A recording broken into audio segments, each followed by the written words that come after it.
नमस्ते बच्चे, कैसे हैं सब? मज़े में होंगे। तो अभी आपको पता है कि एईडीओ की वैकेंसीज आई हैं और एईडीओ को लेकर बच्चों में बहुत सारी बातचीत है कि भाई ऐसा वैकेंसी ना कभी आया था और ना कभी आएगा। ना कभी आएगा ऐसा तो नहीं कह सकते, लेकिन जल्दी नहीं आएगा। एईडीओ, ओके, जानते होंगे आप, सहायक शिक्षा विकास पदाधिकारी।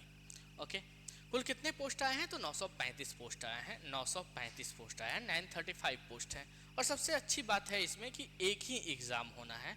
आप यहाँ देख लीजिएगा कि किस कैटेगरी में कितने पोस्ट हैं। हालांकि ये सब चीज़ तो आप देख भी लिए होंगे। और मैं आपको कुछ ज़रूरी चीज़ें बता देता हूँ। जैसे बात ये है ना कि ये लेवल 5 का पोस्ट है। अब कई लोगों को लगता है कि अरे सर लेवल 5 ही है। भाई एक एग्ज़ाम के बाद जॉब है और अच्छी जॉब है, ठीक है, तो इस पे बहुत ज़्यादा नहीं जाना है। आप दूसरा चीज़ ये देखिए कि इसके लिए चाहिए क्या आपको, तो स्नातक। और एज कितना चाहिए? तो 1/8/2025 को मिनिमम 21 वर्ष। मतलब अगर मिनिमम रिक्वायरमेंट की अगर हम बात करें बच्चे, तो हमें एक तो ग्रेजुएशन चाहिए, ओके, स्नातक चाहिए। और दूसरा जो चाहिए हमें वो क्या चाहिए कि एज 21 वर्ष। मैं इस पे इसलिए इतना जोर देकर बता रहा हूँ कि कई बच्चे मुझे मैसेज किए हैं कि सर मेरा एज 21 नहीं हुआ है और मेरा ग्रेजुएशन हो गया है। कई ऐसे भी बच्चे होंगे बिहार की यूनिवर्सिटी में जिनका एज 21 हो गया होगा लेकिन दुर्भाग्य से ग्रेजुएशन नहीं हुआ होगा। तो ऐसे लोग, मतलब अगर आपको ग्रेजुएशन और 21 वर्ष दोनों में से एक भी चीज़ नहीं है तो आप क्या है कि एलिजिबल नहीं है। अगर ये दोनों है तभी आप इसके लिए एलिजिबल हैं, ओके। और एज जो काउंट होगा वो 1/8/2025 को। ये भी ध्यान देने योग्य बातें हैं, ओके। अब चलिए हम लोग आगे बढ़ते हैं। आगे क्या है बच्चे कि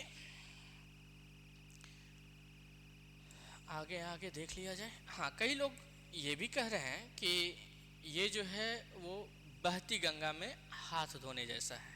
तो मैंने कहा भाई ऐसा तो है, बिल्कुल आपका कहना सही है, लेकिन इसका मतलब ये भी है कि गंगा जो है वो सितंबर वाली है, मतलब खतरनाक भी है। अब कहिएगा कैसे? तो यहाँ पर आप देखेंगे कि एक लैंग्वेज पेपर है जिसमें कि 30% मार्क्स लाना अनिवार्य है, ओके। लैंग्वेज में भी क्या है, अंग्रेजी भी है और हिंदी भी है। हिंदी कितने अंक के हैं? 70 अंक के। 30% लाना होगा, कितना लाएंगे आप? 21। मतलब यहाँ 21 मार्क्स एनी हाउ चाहिए और यहाँ 9 मार्क्स चाहिए। 30 का 30% निकाल लीजिए, ओके। लेकिन ये जो होगा ये क्या होगा, क्वालिफाइंग नेचर का होगा। मतलब अगर ऐसा नहीं होता है, मान लीजिए कोई बच्चा हिंदी या इंग्लिश में से किसी एक विषय में फेल कर जाता है या दोनों में फेल हो जाता है और बाकी जगह वो टॉप भी कर जाता है, तो कोई मतलब नहीं बनता है, ठीक है। तो चलिए आगे देखते हैं फिर। दूसरा चीज़ है कि सामान्य अध्ययन। अब देखिए इसीलिए लोग कहते हैं कि बहती गंगा है ये।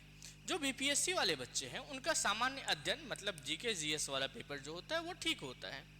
और एक है जनरल एप्टीट्यूड। अब कई बच्चे ऐसे हैं जिनका ये ठीक है और कई बच्चे ऐसे हैं जिनका ये ठीक है और कई बच्चे ऐसे हैं जिनका ग्रेजुएशन हुआ ही है अभी और वो इस पेपर को देंगे, ओके। तो जो फ्रेशर्स हैं उनके लिए तो कोई समस्या नहीं, जो पहली बार तैयारी कर रहे हैं उनको कोई समस्या नहीं है। वो आराम से दोनों पे मेहनत करें, खूब मेहनत करें, अपने मेहनत पे भरोसा रखें और इसका भी उन्हें अंदाज़ा आ जाएगा। थोड़ा बहुत पढ़ेंगे तो ये बहुत टफ पेपर नहीं होता है, बट क्वालिफाई करना ज़रूरी होता है, ओके, ठीक है। अब यहाँ पर अगर आप देखेंगे तो प्रत्येक क्वेश्चन 1 मार्क्स का है और निगेटिव कितना है? 1/3। तो जो बच्चे मुझसे पढ़े हैं उन्हें मैं बताता हूँ 1/3 मतलब क्या होता है। 3 में से 1 की बात हो रही है।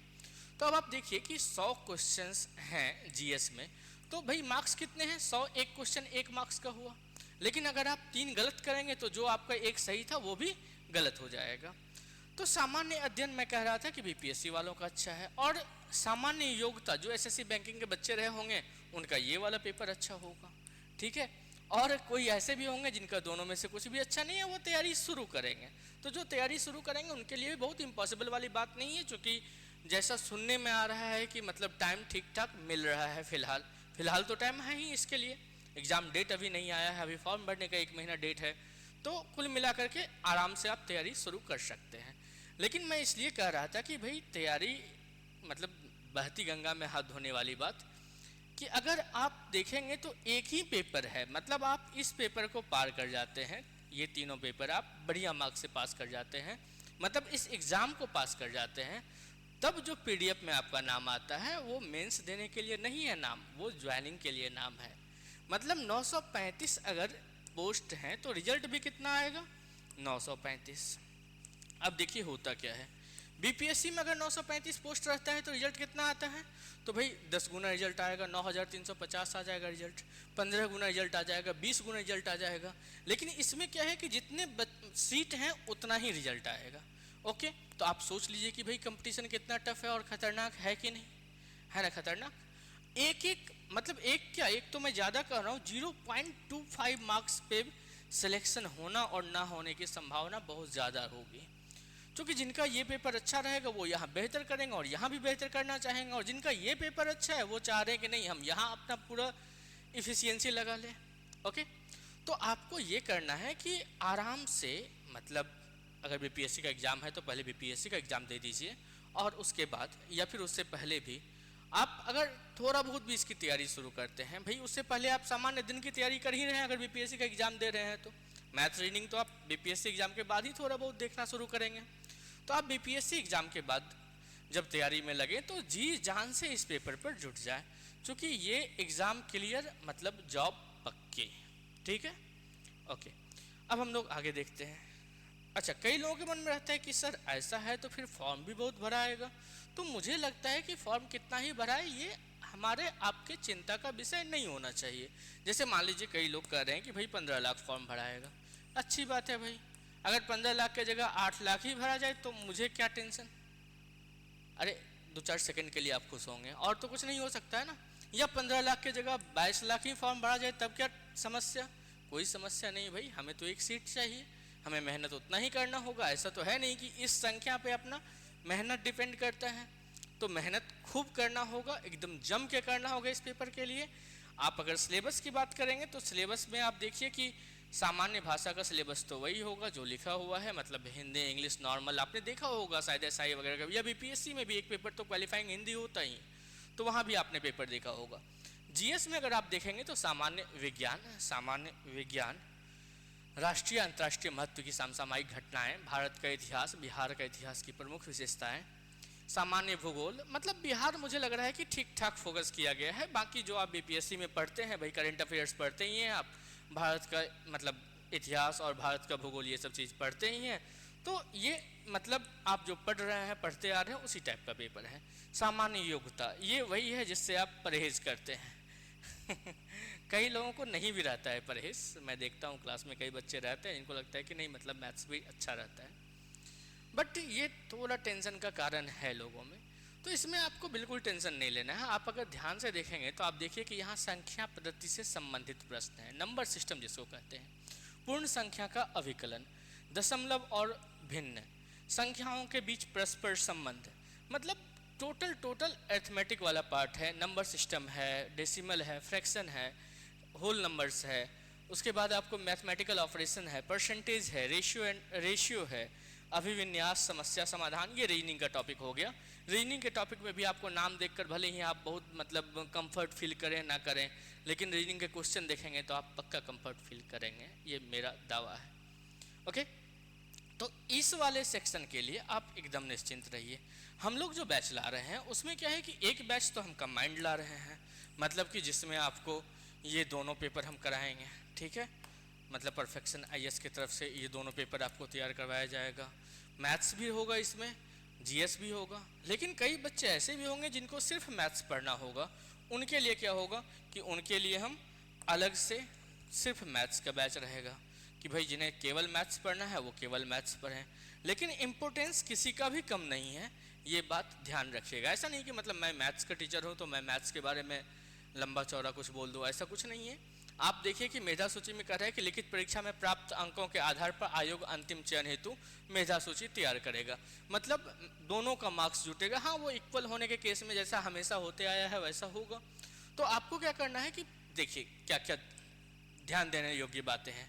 पहली बात तो एक ही एग्ज़ाम है, एक ही एग्ज़ाम, भाई ऑब्वियस सी बात है फॉर्म ठीक ठाक लोग भरेंगे, एक एग्ज़ाम है तो लोग युद्ध स्तर पे तैयारी भी करेंगे। मतलब मुझे कम से कम 50 मैसेज आए हैं ऐसे बच्चे के जो कहीं ना कहीं सिलेक्टेड हैं, भले वो टीचर हैं, क्लर्क हैं, या फिर कहीं अदर स्टेट में हैं, दूर हैं, तो उनको भी ये वैकेंसी मतलब थोड़ा ज़्यादा रास आ रहा है। अब देखिए ज़्यादा रास आने का कारण क्या होता है कि पेपर कौन आयोग ले रहा है, ये कौन सा आयोग ले रहा है भाई, बीपीएससी, बिहार लोक सेवा आयोग। तो लोक सेवा आयोग ऐसे भी आप लोगों को थोड़ा ज़्यादा इफिशियंट कर देता है, मतलब 2-4-5% तो आपकी इफिशियंसी बीपीएससी के नाम पर बढ़ ही जाती है।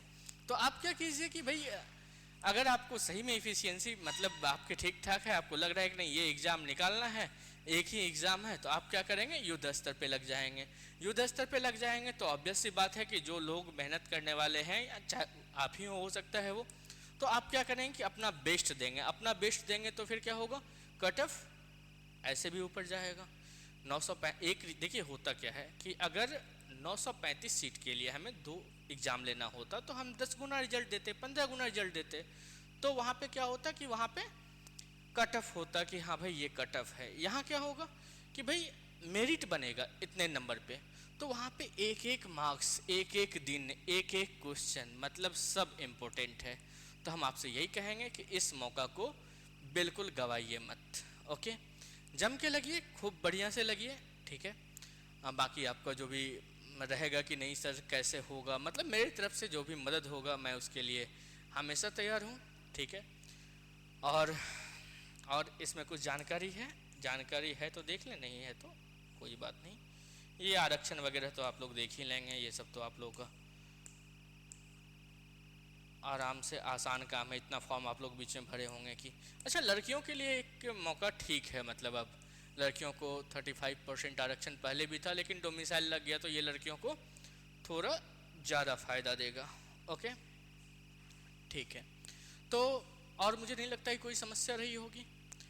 आपको नहीं सोचना है किस चीज़ के बारे में कि फॉर्म कितने गिरेंगे, आपको ये भी नहीं सोचना है कि कट ऑफ कितना जाएगा। बहुत बच्चे मतलब जैसे उम्र है ना आपका, इस उम्र में होता क्या है कि लोग चिंता बहुत करते हैं, सोचते बहुत हैं। अभी से लोग कट ऑफ तय करने लगे होंगे, मतलब यूट्यूब पे तो शायद वीडियो मिलने भी लगा हो कि भाई कितना जाएगा इस एग्ज़ाम का कट ऑफ। आपको उस चक्कर में नहीं रहना है, आपको खूब मन लगा के मेहनत करना है। और जब आप पूरा सिलेबस कवर करेंगे, एक एक बिंदु से होकर गुजरेंगे, तो चीज़ें थोड़ी आसान होंगी आपके लिए। और चूँकि एक एग्ज़ाम के बाद, मैं बार बार कह रहा हूँ कि एक एग्ज़ाम के बाद इतनी अच्छी जॉब है तो कोई भी तो मिस नहीं करना चाहेगा ना। जैसे आप चाहते होंगे कि नहीं ये एग्ज़ाम मुझे ही हो, ऐसे ही आपका प्रिय दोस्त भी चाहता होगा, ऐसा ही आपका और मतलब जो आपके सर्कल में लोग होंगे वो भी चाहते होंगे कि भाई एक एग्ज़ाम हो और उसके बाद क्या हो जाए, जॉब हो जाए। तो सब लोग अपना अपना मेहनत झोंकेंगे, सब लोग अच्छे से मेहनत करेंगे, सब लोग खूब पढ़ेंगे, तो चीज़ें सही बात है कि कम्पिटिटिव होगी। जो सच में कंपटीशन होता है वो यहाँ देखने को मिलेगा। ओके, तो हम लोग मिलेंगे बैच में आराम से। आपकी जो भी समस्याएं होंगी वो हम आराम से देखेंगे। मैथ्स रीडिंग में कोई समस्या नहीं होगी, इस बात का एकदम मेरा पूर्ण दावा है। और जीके जीएस में भी कोई समस्या नहीं होनी चाहिए। आपके जो लोग पसंदीदा सर होंगे वही लोग होंगे इस बैच में, ठीक है। तो इतनी जानकारी आज के लिए, बाकी मिलते हैं बैच में। ओके, टाटा।